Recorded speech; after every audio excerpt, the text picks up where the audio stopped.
अस्सलाम वालेकुम। आज के इस वीडियो में आपको बताएंगे ऐसे टोटके जो सारी ज़िंदगी काम आए। कपड़ों पर अगर चाय गिर जाए तो उन पर फ़ौरन टैल्कम पाउडर छिड़क दें। चाय का रंग कपड़ों पर नहीं आएगा। शीशे के बर्तनों को नमक और सिरका लगाकर धोया जाए तो बर्तन चमक उठते हैं।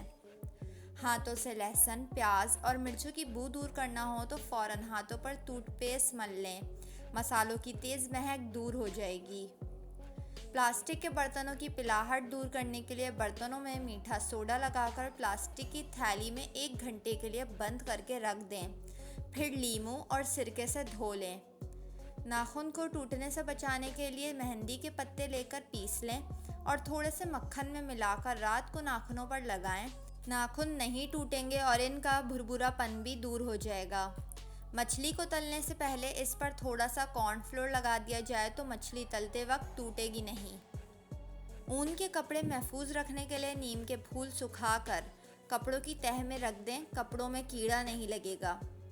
प्लास्टिक के बर्तनों से हल्दी का दाग दूर करने के लिए बेसन से लगड़ लगड़ कर इन्हें धोएं। उम्मीद करती हूँ आपको ये वीडियो पसंद आई होगी। वीडियो को लाइक और मेरे चैनल को सब्सक्राइब ज़रूर कर लें।